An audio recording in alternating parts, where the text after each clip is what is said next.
Hi guys, happy Friday. I am currently eating some lunch before I go into work.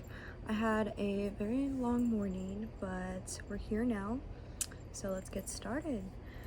I am going to be reciting a poem again from the one and only.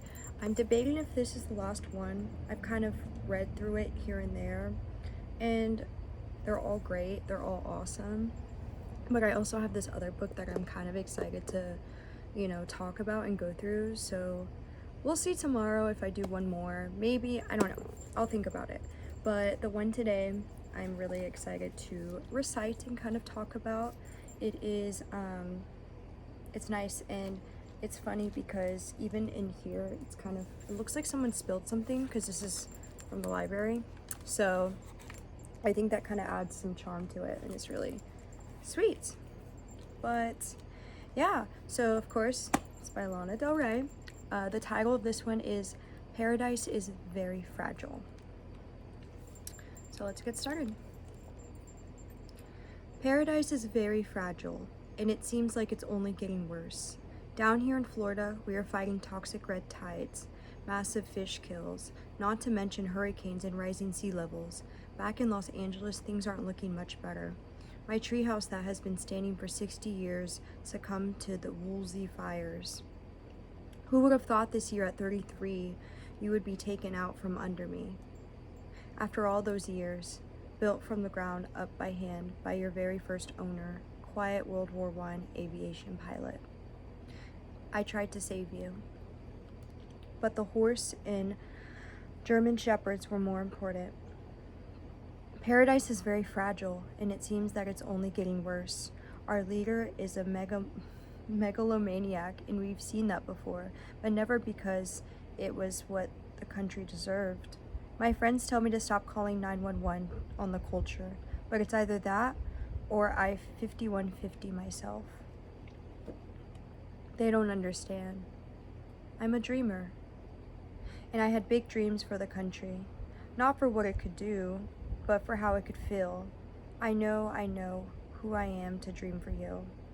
It's just that in my own mind, I was born with a little bit of paradise. I was lucky in that way.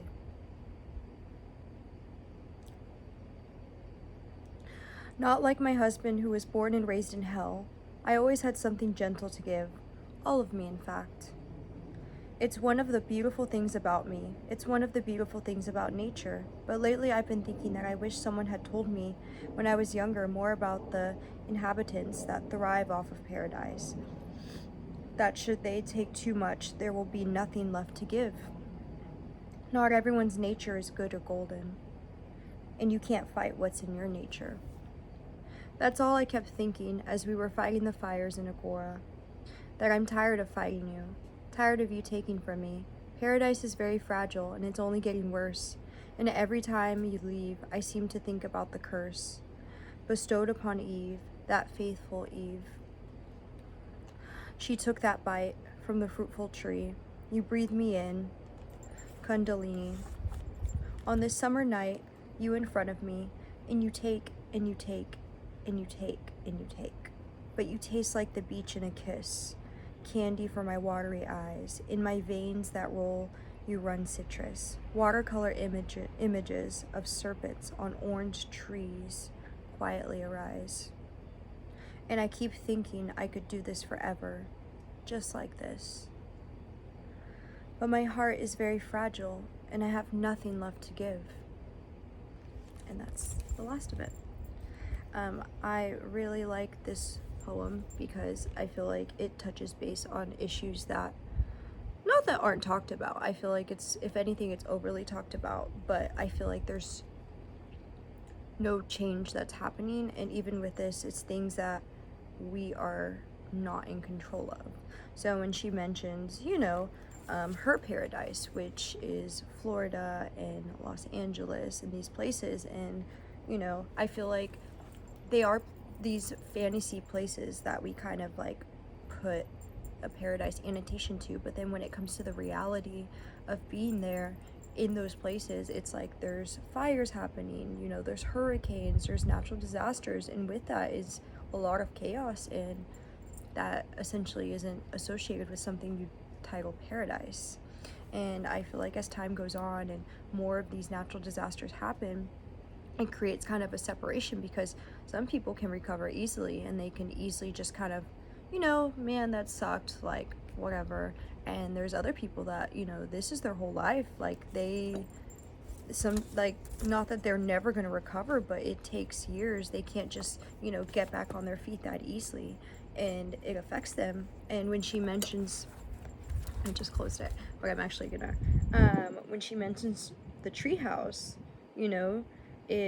I feel like with anything in general, I feel like a lot of people are so used to consumerism. It's almost like they don't care about objects and things. And not saying that everyone's a victim of consumerism, but for me, I'm trying to go back to things that matter to me. And it's funny because most things that I wear or own or have are things that are gifted to me, because I don't like buying myself things. And if I do, I'm very, very selective. So it's like, when I intentionally get something, it's because it resonates with me and it fits my lifestyle. It's not like, oh, it's on trend, or oh, this. And don't get me wrong, I enjoy some trends, and I'll dabble like with accessories and stuff, but nothing major if I don't genuinely have a connection to it.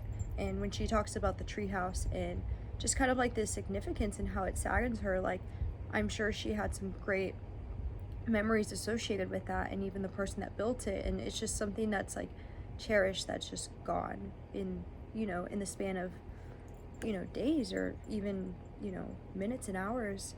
And I think it's nice how she recites it and how she kind of recognizes these things and tries her best to communicate that in such a, I don't want to say soft way, but just a very beautiful, relaxing way. Like, it's almost like Beauty in the Chaos, where it's like, you see something so beautiful, or the way she's describing it is so beautiful, but it's something that's very ugly and real.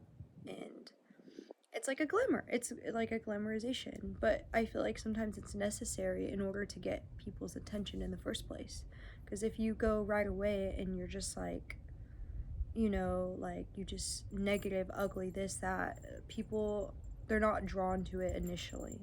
I feel like when you draw someone in and you kind of make them think about things, it stays in their mind.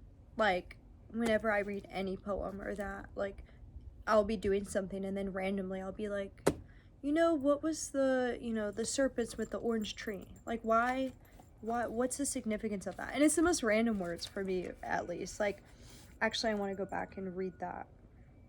So in this very ending, she starts describing how basically nature feels for her, how she sees it, how she needs it. She's like we're taking, but she was like, but you taste like the beach in a kiss. And she compares the beach to that, and candy for my watery eyes. And it's like, to her, like, that is her candy. That's like her best way. In my veins that roll, you run citrus. Watercolor images of serpents on orange trees quietly arise and grow sweet in the midst. So it's almost something that is, it seems like her paradise, in her saying how she's just taking all these things without anything to give back. And I mean, it's really hard for, at least with nature, to give back right away. I mean, we could do our best and plant trees and do that, but at the rate that we take and take and take, it's almost like it's unfair, and it sucks. And I don't like thinking about issues too much because I get really anxious and it gives me anxiety, but it's important to also be aware of what's happening and what I can do to give back to my community or myself or the future, if I have children or the children that are already here. It sucks that we're kind of just leaving a mess for them, and we're like, oh yeah, we'll worry about this later and fix it. And it's like, no, like, we need to start now and create something so when the future comes, there is nothing to fix but only to elevate and make things better. So very, like, oof, it's just like heavy. I feel heavy after reading it, and it's definitely something that kind of makes me sad because I love nature. I can be in nature. I'm literally sitting outside. I've been sitting outside every day for a while, and you know, I was just walking my dogs earlier, and I love being outside. I could be outside all day. I mean, I try to be as much as I can, but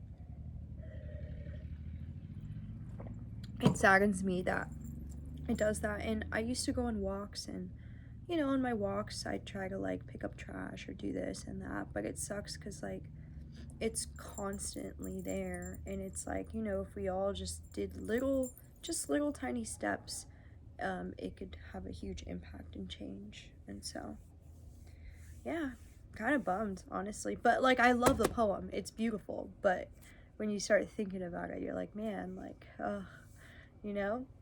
And it's crazy when people think that global warming isn't real, and I don't even want to get on that topic, but